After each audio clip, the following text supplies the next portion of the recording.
Coucou les petits chats, on est parti pour une nouvelle guidance générale, intemporelle.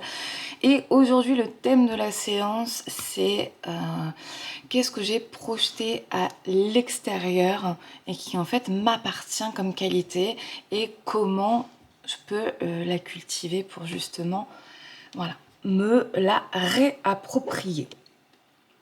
On va aller voir avec Murmure de Ganesh pour hop, les différents choix. Alors, on va voir combien il va y avoir de petits choix. C'est parti.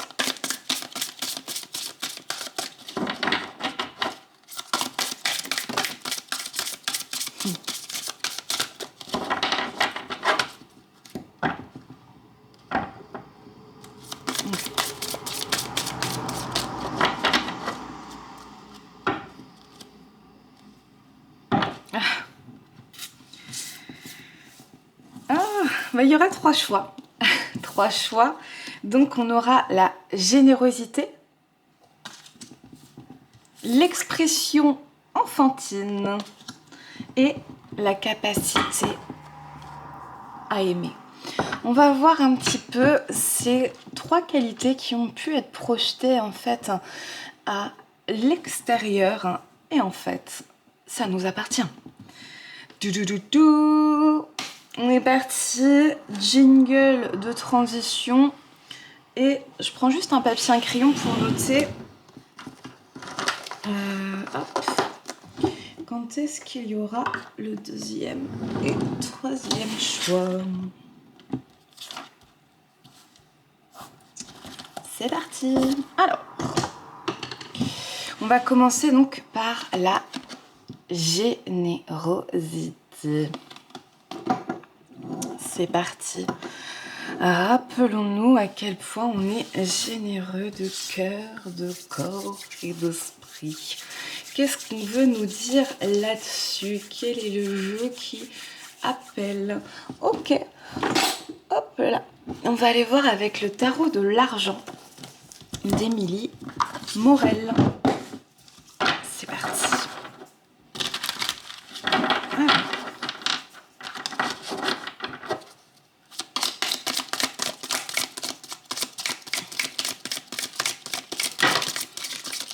Qu'est-ce qu'on veut nous dire?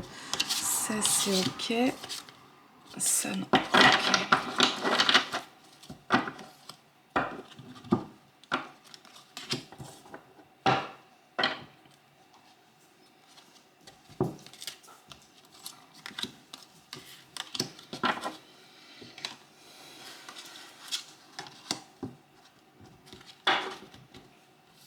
Ok. Alors, qu'est-ce qu'on va avoir?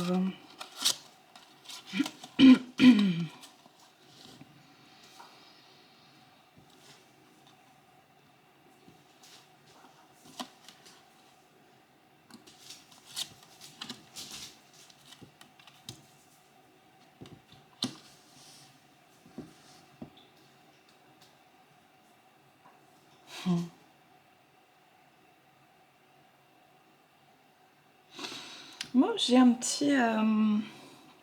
Oh, une petite peur, là. Ah, c'est intéressant. Qu'est-ce que ça veut dire? Je ne sais pas. Bon, ok. J'ai un petit processus qui s'est dessiné. On va commencer par la première séance, la dernière séquence. Le rideau sur l'écran est tombé. Oh. La première phrase, la première mesure.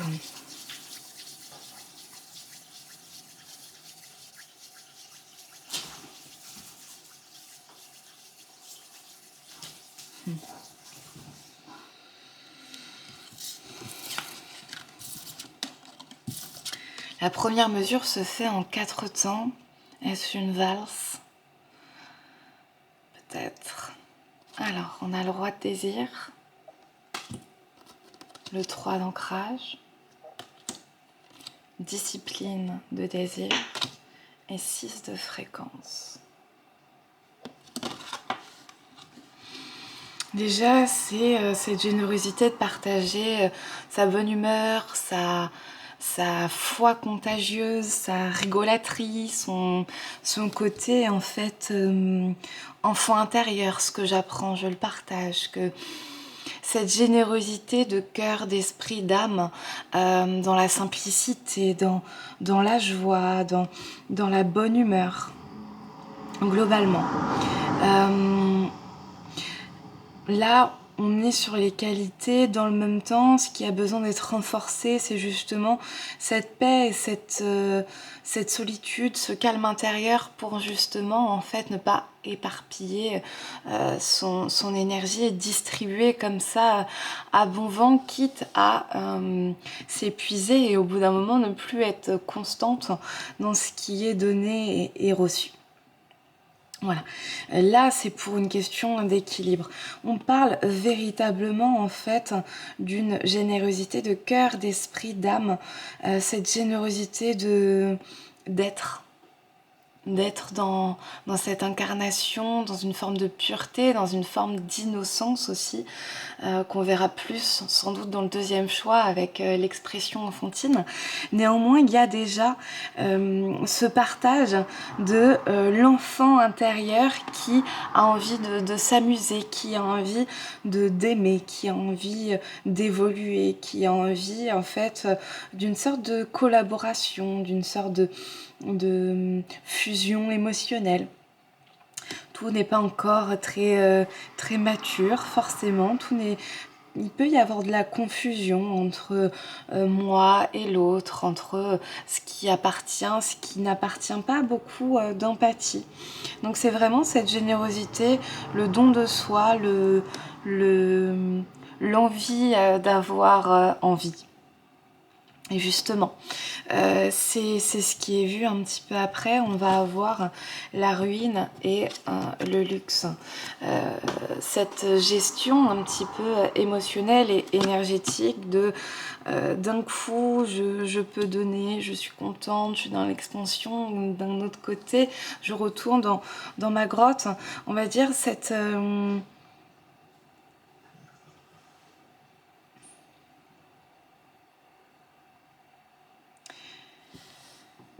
il y a ces allées et venues entre je donne et finalement, est-ce que je reçois, est-ce que j'ai la capacité de moi-même recevoir suffisamment pour être moi-même nourrie est-ce qu'il n'y a pas en fait, on va aller voir un petit peu comment peut-être garder cette constance de l'ancrage, de cette générosité. Hop, je me note constance, ancrage, générosité. Parce que justement, il y a peut-être de trop donner, à avoir du mal en fait à recevoir, à réceptionner aussi ce qui est mis à disposition ou au contraire ce qui est sur une base de culpabilité, d'un sentiment de redevabilité quand par exemple l'amour a été un petit peu conditionné à ce que tu fais, ce que tu entreprends pour moi, il y a ce sentiment de redevabilité et de culpabilité si je reçois de l'extérieur. Donc un sentiment de devoir donner et finalement d'être en dette. Et de se sentir bien quand on donne. Et quand on ne donne pas, de se dire, de se demander quelle est ma propre valeur quand moi-même je ne peux pas donner. Voilà, les écueils un petit peu de cette générosité, et là c'est un petit peu cette comment finalement avoir cet équilibre entre se donner et se recevoir. C'est justement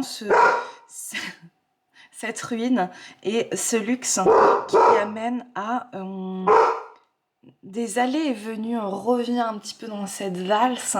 Ce n'est pas parce que dans la valse j'avance et je recule qu'il y a des meilleures parts que l'autre. Bon, on prend pas. Alors ensuite, on va avoir l'as d'ancrage, la douceur, le roi de sagesse avec la reine d'ancrage et le 5 de sagesse. Je vais juste faire quelque chose. Parce que je vois que j'ai mis ça à l'arrache, mon pilou. Et comme vous voyez, je remets ça à l'arrache, mais ça se voit plus à la caméra. L'apparence. Non, bah ça se voit plus. Moi-même, je le vois plus. C'est plutôt pour moi que je le fais. Et justement, vous voyez que j'ai troqué mon pilou. Ça, c'est déjà un grand pas. N'importe quoi. Donc, la deuxième phrase, on l'a vu. Cette valse, j'avance, je recule, je donne. Et peut-être que j'ai du mal à recevoir, donc finalement, je dois me régénérer. Et je peux redonner. Régénération, je peux redonner. Eh bien, voilà, on va voir comment cultiver l'art de recevoir. Ça va pas forcément être dans cette guidance. Je vais me le noter pour une autre fois. Cultiver l'art de recevoir librement, sous-entendu. Ok, ce qui est cool, c'est que ça donne des idées pour la suite. Alors, ici, j'ai tout montré. Alors, moi, je vais canaliser un petit peu mes énergies aussi. Justement, il y a peut-être besoin d'avancer plus doucement.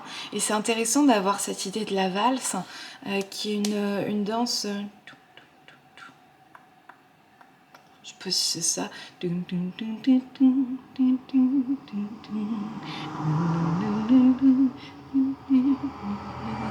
Assez régulière entre justement ce côté je m'avance, je recule, je tourne, je traficote. Et c'est intéressant comme danse parce que justement il y a cet appel à être généreux en fonction des capacités du moment, à avoir en fait avec cette as d'ancrage, on voit ici une boisson vitaminée. Et ici, ce petit chat là qui est tout rigolo et qui regarde la plume un petit peu tomber avec la douceur, eh bien, c'est de se dire, pour justement cultiver l'art de donner et de recevoir, il y a véritablement besoin d'aller plus lentement sur le rythme de la vie et le rythme de cette danse. Il y a peut-être une course frénétique, compulsive un petit peu, à vouloir donner, soit pour inconsciemment recevoir de l'attention, de la validation, soit justement pour combler un petit peu un vide existentiel, un vide intérieur qui amène en fait à se focaliser sur l'autre pour éviter de sentir en fait cette... ce vide et se focaliser sur soi. Donc justement en allant en fait plus doucement à son rythme intérieur, en prenant le temps finalement de s'offrir des instants de paix, de douceur, tranquillement à son propre rythme, peut-être commencer par un petit quart d'heure par jour, une petite demi-heure si l'on peut. Écouter véritablement sa propre danse et sa propre guidance intérieure, il y a vraiment quelque chose qui peut se cultiver. Il y a vraiment quelque chose qui peut se cultiver avec une sagesse où finalement on voit ici, il est dans une simplicité avec une plante sous le bras et un bâton, quelque chose de plus doux. Quelle chanson dit ne tire pas sur une herbe pour la faire pousser? Eh bien, c'est un petit peu ça, plus doux et plus fou à la fois avec cette reine d'ancrage, tout en restant ancré. Et ce qui est intéressant, c'est ce côté complètement décalé de il y a des engins agricoles et avec des petits talons hauts, un short et son chapeau de cow-boy, et elle est souriante, elle est super bien. Et en fait, c'est retrouver cette paix, ce sourire intérieur dans quelque chose qui ancre et qui prend le temps de s'ancrer pour justement raviver la flamme de l'innocence et la flamme de cette connerie un petit peu intérieure. On voyait ici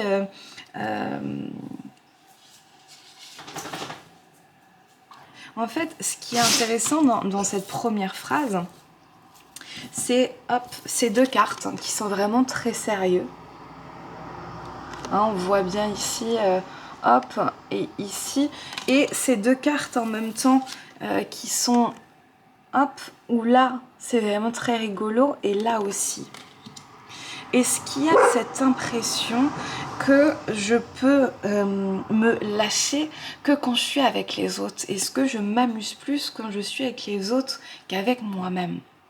Et si c'est le cas, c'est de se dire comment cultiver, grâce à mon enfant intérieur, dans ma solitude et dans ma sagesse, des instants où ça peut être totalement rigolo, décalé et motorisé à cette déconnade, cette rigolade et ce feu intérieur tout doux, et partager ça aussi avec moi et pas que avec les autres. Où j'entends pas que avec des substances, pas que quand d'un coup j'ai un petit coup dans le nez et je bois quelques bulles et ça y est, je peux être guirette et je peux m'envoler. Comment cultiver ça en fait avec la contemplation, avec ce qui fait du bien et plaisir, tout en restant. Et c'est la première fois que je vois en fait sur cette carte, cette petite chouette. Est-ce qu'il y a cette lumière ici? Hop. Je vais faire un zoom sinon.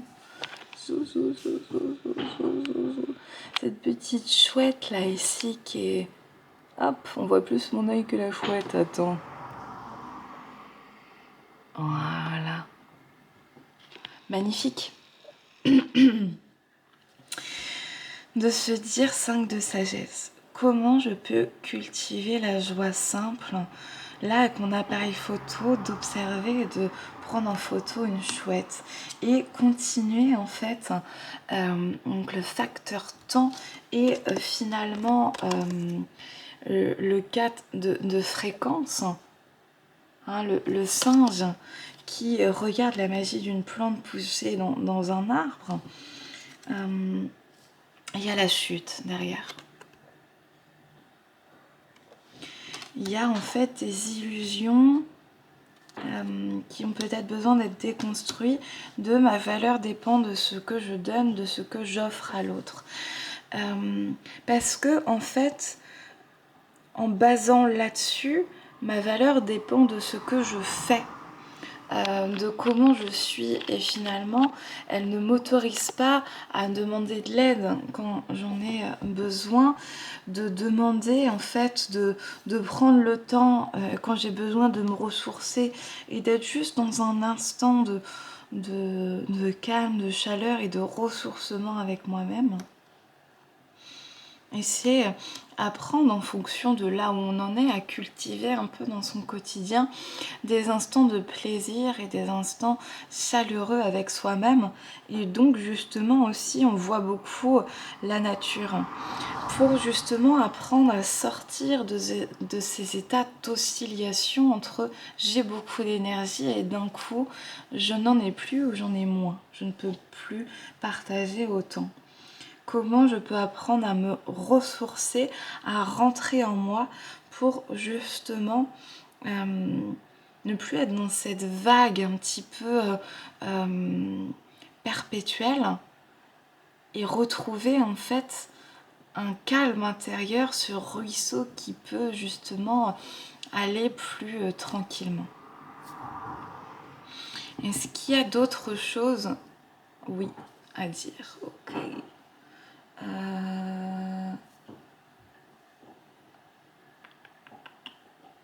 Ok, avec l'oracle des Médéors de Stéphanie Abellan, on va aller voir justement un petit message complémentaire. Je garde ça, très bien.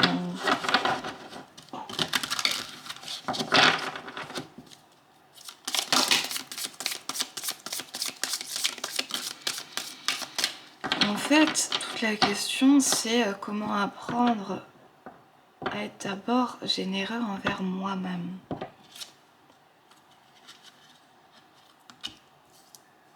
Ah, ok. Ok.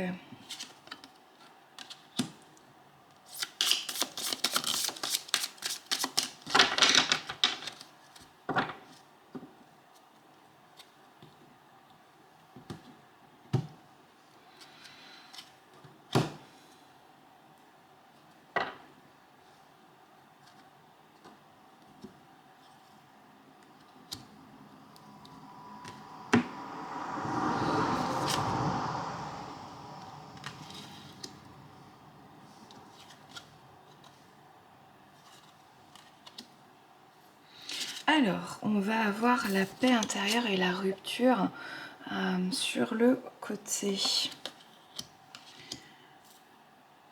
Avec la réussite. Alors...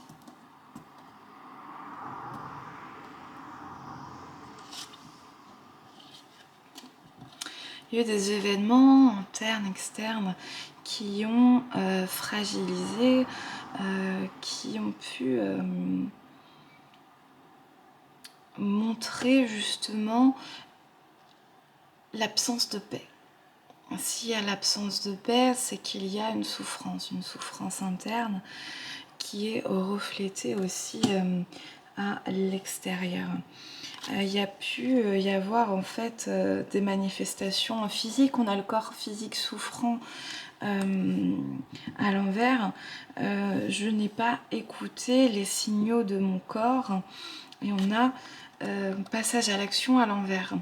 Et comme je n'ai pas écouté les signaux de mon corps et que je n'ai pas entendu les appels répétés de mon corps, ça a créé en fait une rupture d'action.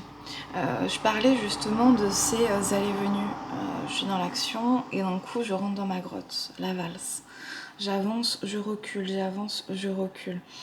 Le corps physique va émettre en fait des signaux qui vont se renforcer pour montrer finalement je ne suis pas alignée à moi-même. Et ce n'est pas pour en faire toujours plus et aller toujours plus loin, mais justement en fait retrouver cet équilibre intérieur et trouver en fait la réponse en soi. Elle est venue à l'envers et il y a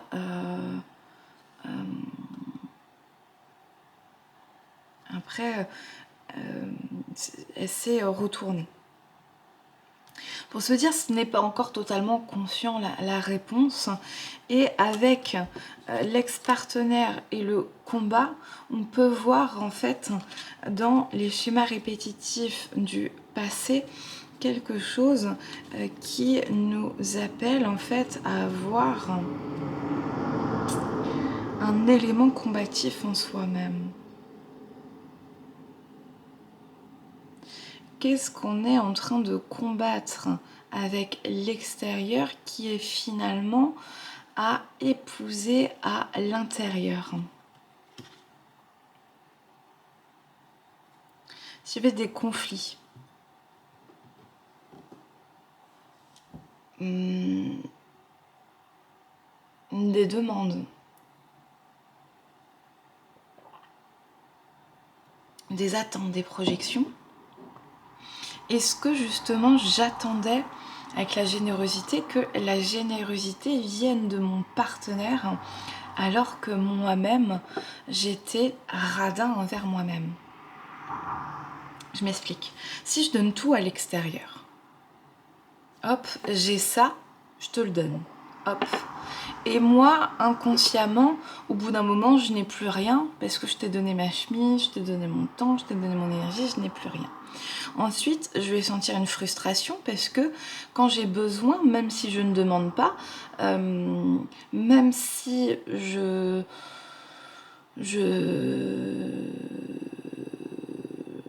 crois ne pas avoir besoin, par exemple, eh bien, je vais attendre que l'autre me redonne ce que j'ai donné. Parce que justement, je n'arrive pas à cultiver suffisamment cette générosité envers moi-même. La générosité bien placée, c'est cette générosité où je me donne tout ce dont j'ai besoin, et le surplus, je peux le donner à l'extérieur. Est-ce qu'il y a vraiment cette connexion avec les besoins? Si l'ex-partenaire en fait abusait dans une certaine part, dans une certaine mesure, c'est de se poser où est-ce que je m'auto-trahis? Où est-ce que je ne me nourris pas assez? Est-ce que j'ai de la dévalorisation? Est-ce que je pense que je suis pas suffisante? Est-ce que j'ai besoin de prouver quelque chose? Et où je peux remplacer ça par me donner à moi-même? On a en fait cet amour durable qui est à l'envers. Comme si il y avait cette projection de je me dois d'être généreux envers le monde extérieur, sinon il va disparaître. Si je ne donne pas, l'autre s'en va. Donc ma valeur dépend de ce que je vais donner à l'extérieur, puisque j'ai une croyance limitante et une fausse croyance que l'amour est conditionnel en fonction de ce que je peux donner vis-à-vis de l'extérieur. Je ne suis aimée que si je donne. Donc ça crée énormément de tristesse, justement, parce que ça revient à une blessure d'enfant, d'amour conditionnel, qui est je vais en fait t'aimer si tu m'apportes ce dont j'ai besoin. La réponse est déjà en soi. En fait, c'est comment cultiver l'art de s'aimer, l'art d'être doux envers soi-même et l'art en fait de pouvoir réussir et se contenter de qui l'on est à l'instant où l'on est. Et en fait, quand on s'accorde un petit peu plus de douceur, comme on a vu avant, quand on cultive un petit peu l'amour au quotidien, par des actes, par de la présence en soi, pour soi, parce qu'on a protection et réalisation à l'envers. Est-ce qu'il y a en fait une forme de pression interne de je dois réussir? C'est vrai qu'on est dans une société où justement il y a la frénésie un petit peu de l'action, de ce que je montre. Ce après quoi je cours, qui peut en fait créer une fracture intérieure pour la paix. Qu'est-ce que j'ai besoin véritablement actuellement? Est-ce que c'est justement un peu de cocooning, des choses simples, un petit cocktail vitaminé, et puis contempler mon chat s'amuser avec des pelotes de laine, ou en fait justement se reconnecter à la nature, pourquoi pas prendre son appareil photo et faire des photos, se mettre à des activités finalement qui nous font du bien et cultiver un petit peu chaque jour des petits instants de bonheur de soi avec soi. Est-ce que j'ai besoin d'une pause pour chercher l'abondance? Est-ce que l'abondance se trouve forcément à l'extérieur, ou est-ce que chaque jour, chaque semaine, je peux créer un instant de bonheur, un instant de douceur, moi avec moi, pour justement en fait se relier à mes besoins et mes envies profondes?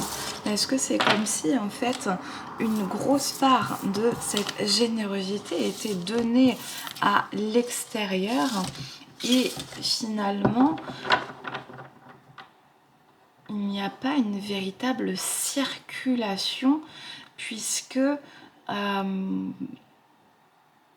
y a des attentes que le monde extérieur nourrisse ce que je n'arrive pas à cultiver à l'intérieur. Comme si j'avais un jardin et finalement ce petit bout de jardin que je mets, je le plante et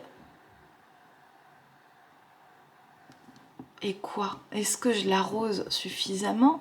Est-ce qu'il y a assez de nutriments?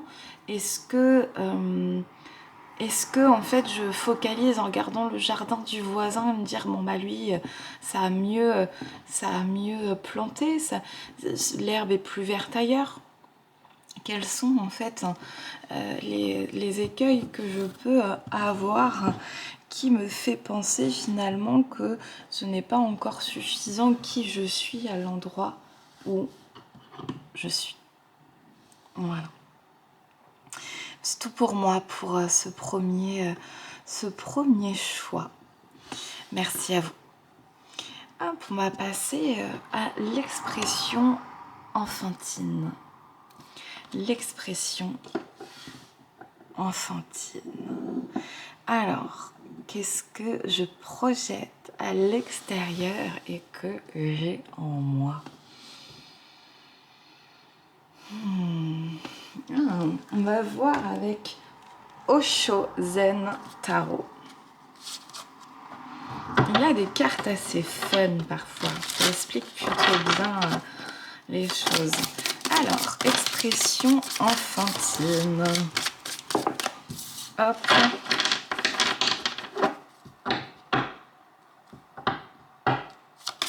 Allez, on continue. Et c'est parti pour le show.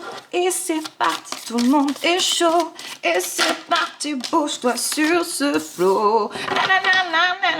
Et c'est parti pour le show. Et c'est parti, tout le monde est chaud. Et c'est parti.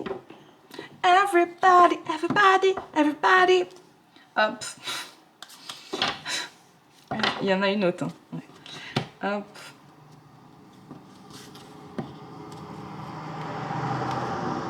Ah.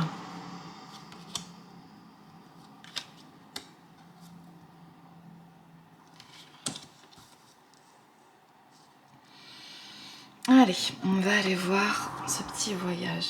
Il y a la guérison qui est sur le côté avec la participation sur le côté.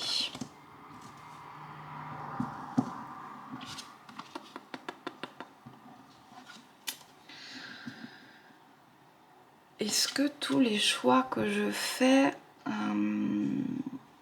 m'aident véritablement à aller vers la guérison?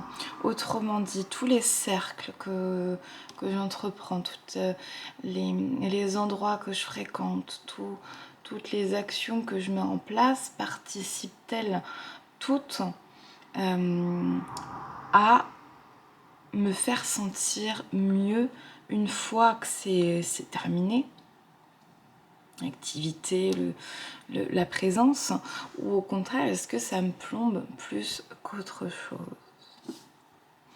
On a l'épuisement à l'envers, avec l'isolation sur le côté.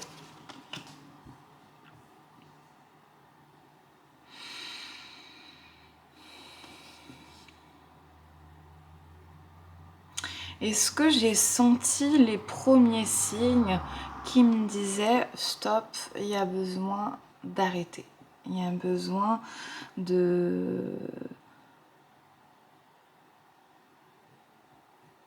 ne plus focaliser en fait toute l'énergie vers l'extérieur et justement écouter un peu plus le vide intérieur, la tristesse sans tomber dedans, sans se complaire à souffrir.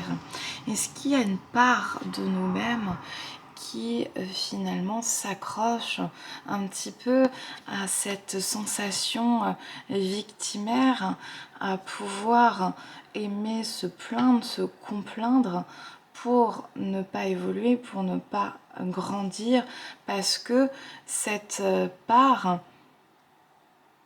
ne connaît que ça et finalement ce complet là-dedans, ce corps de souffrance, comme appelle Edgar Tolle, qui finalement, ce corps de souffrance devient une forme d'identification à nous-mêmes. C'est une part de notre identité.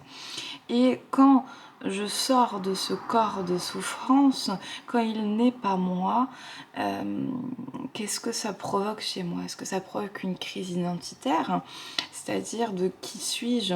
Si d'un coup je ne suis plus cette souffrance, est-ce que j'arrive à, à regarder un petit peu ce vide intérieur? Bon, on en était à la question de quelles sont les qualités que j'ai projetées à l'extérieur qui finalement ont envie d'être cultivées chez moi, l'expression enfantine. Est-ce que cette expression enfantine, je ne l'ai pas exacerbée sous des couches de conditionnement, d'action, de frénésie d'action, de remplir mon emploi du temps, de remplir le vide par des choses à l'extérieur qui m'amènent plus de stress, d'épuisement que pour éviter en fait le sentiment de rejet. Donc, est-ce que je ne suis pas en train de bafouer cette expression enfantine, cet enfant intérieur, pour finalement combler le vide par des expériences diverses et variées?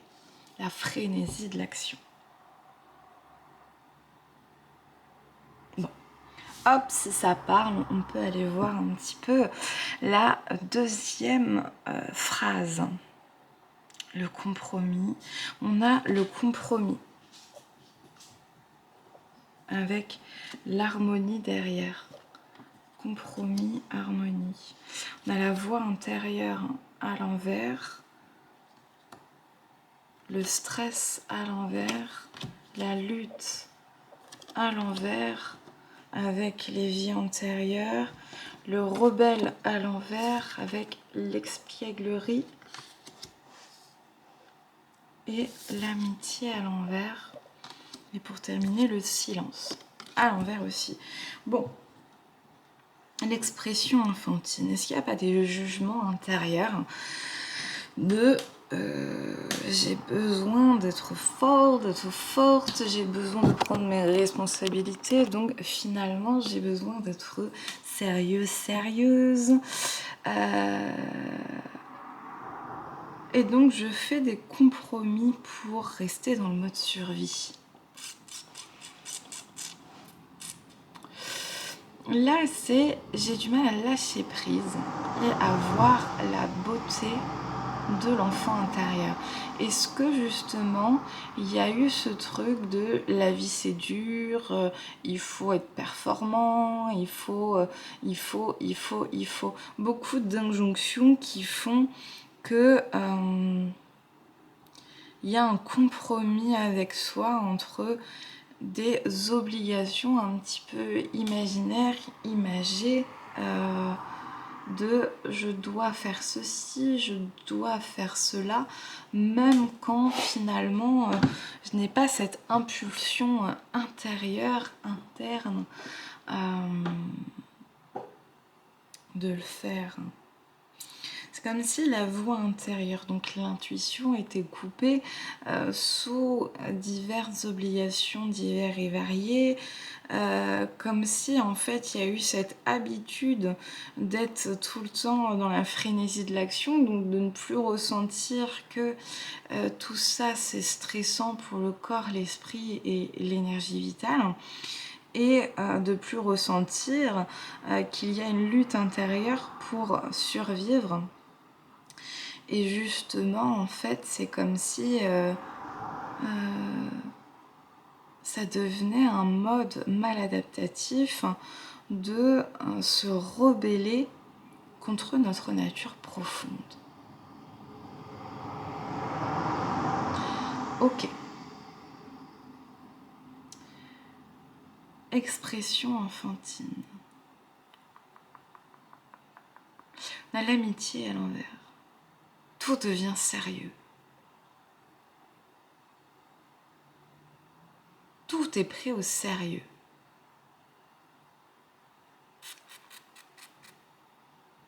Parce qu'il y a un jugement de l'espièglerie, du clowness, l'image de soi. Qui suis-je quand je ne me prends pas au sérieux, quand tout d'un coup ce n'est plus carré mais ça devient un ovale, que ce n'est plus sérieux mais que ça devient décalé. Et pourquoi je remplis tout le temps de manière frénétique avec des sons et l'extérieur.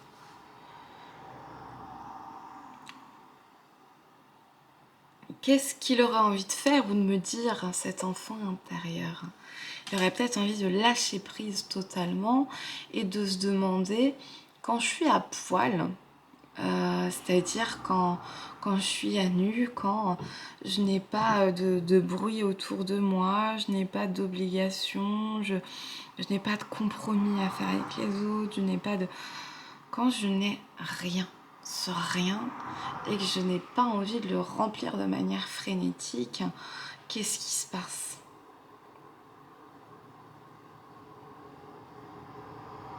Parce que c'est comme si, en fait, il y avait émotionnellement encore, et c'est un peu ça avec le numéro 1, même si c'est pas du tout la même idée, ma valeur dépend de la lutte que je suis en train de faire. Je pense par exemple aux militants qui luttent, j'en sais rien, pour la sauvegarde d'un animal en particulier. On va dire la défense des éléphants. Parce qu'on est avec Ganesh. Eh bien, si je suis dans cet acharnement de je lutte, je combats, je me rebelle contre ce qui est établi et finalement je perds ma propre énergie vitale et je ne suis plus dans cet équilibre pour arriver à cet même objectif qui est la défense des éléphants, qui est noble comme objectif. Mais comment je place mon énergie? Est-ce que je place mon énergie en luttant, en serrant un petit peu la main et en me faisant mal, en faisant quelque chose, ou au contraire, est-ce que j'arrive à lâcher et en lâchant prise, je me laisse aussi l'espace, l'opportunité de découvrir la magie de cette même cause de manière différente, plus en paix, plus en équilibre et avec justement peut-être cette espièglerie.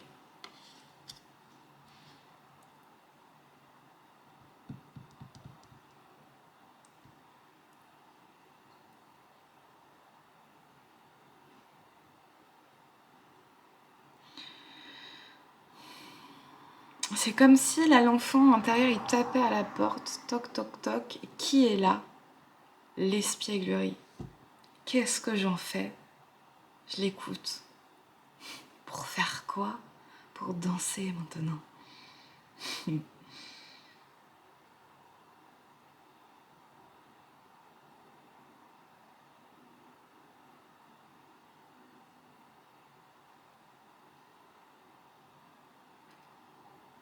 La lutte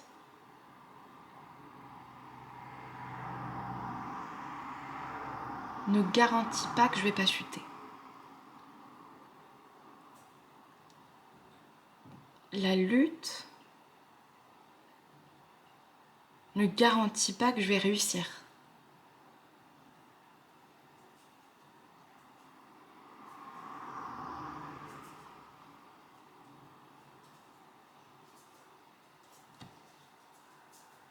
Donc,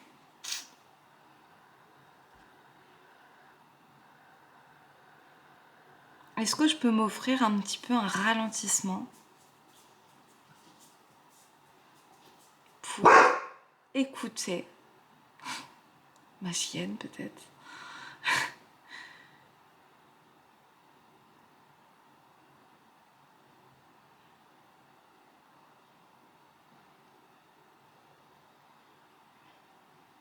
Le fait que je m'éclate pas trop en fait. Le fait que tout est devenu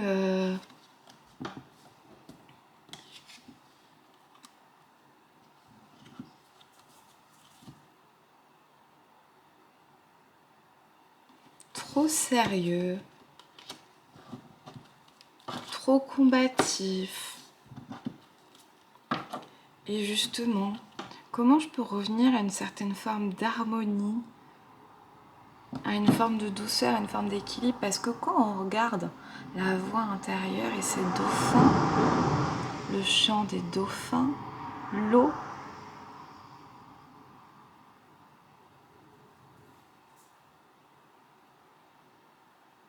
l'expression enfantine, le silence,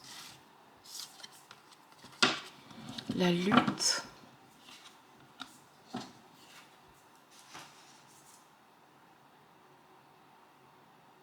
les fausses croyances, et finalement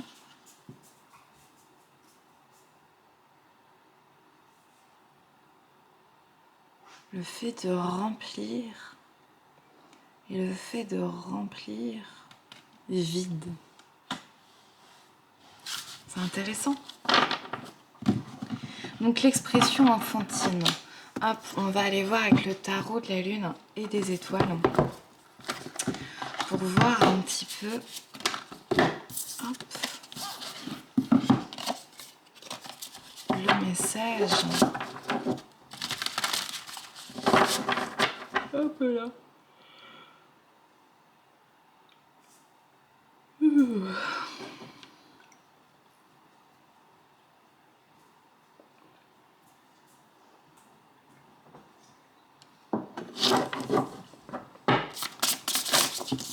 De l'enfant intérieur, on continue.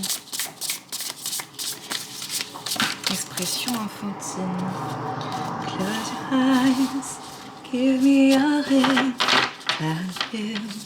Do you feel my happiness?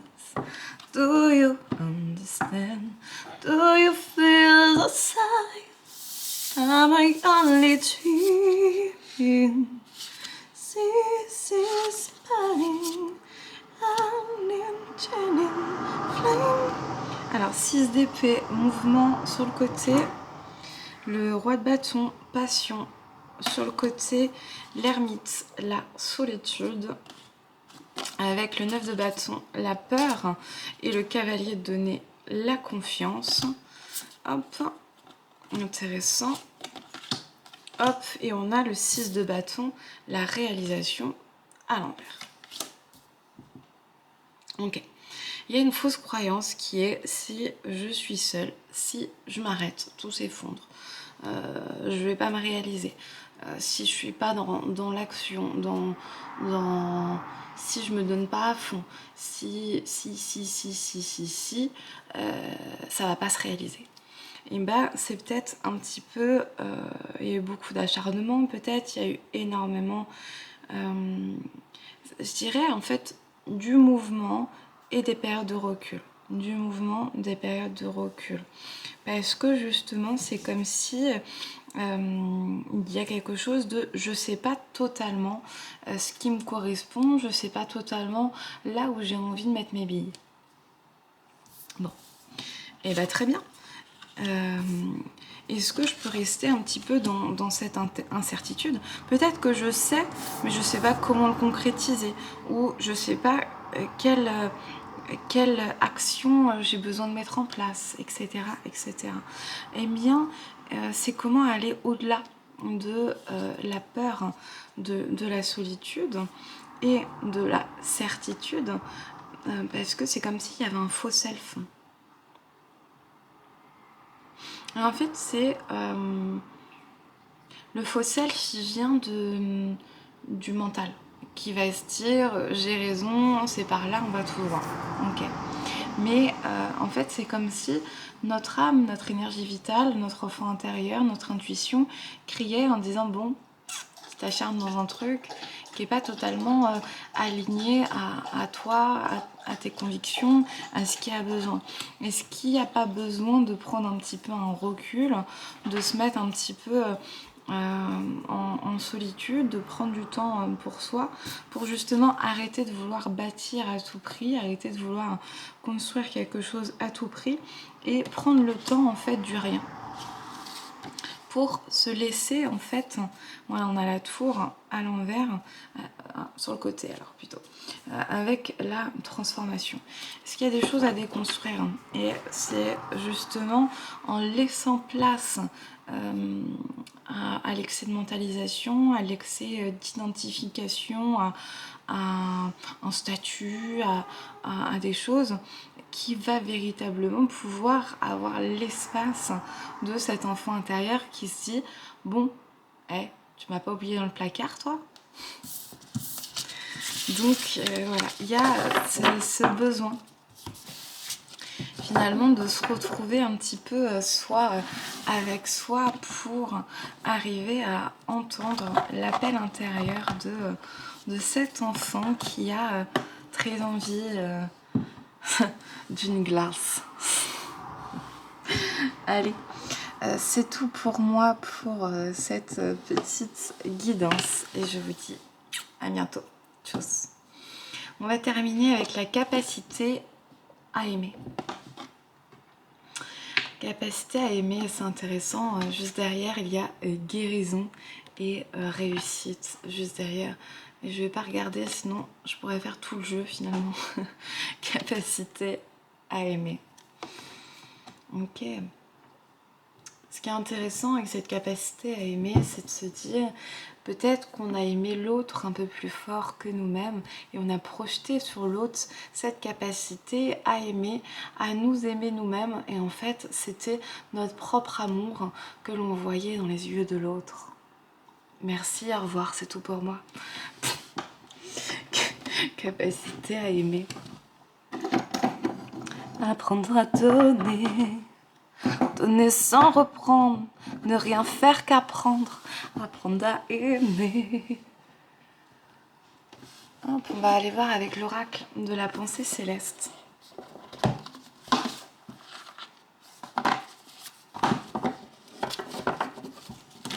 Apprendre à aimer. Une seule carte.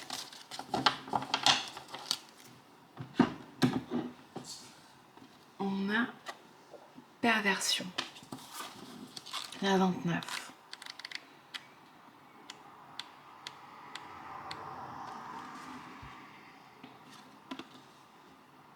Le serpent et l'avidité d'Isis sont à l'image des succubes, autrement dit des voleurs d'énergie. Ce sont des personnes qui utilisent la manipulation et le mensonge afin de créer un déséquilibre chez la personne manipulée.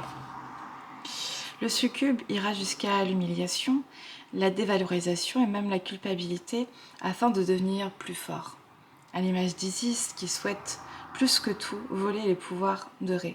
La carte perversion t'appelle à prêter attention aux êtres auxquels tu offres ton énergie, que ce soit dans le domaine personnel ou professionnel, car certaines personnes peuvent s'en servir afin de se sentir mieux ou bien de se créer une meilleure image d'elles-mêmes. Elles prennent sans rendre, empêchant tout échange ou partage. Après avoir été avec un succube, nous nous sentons généralement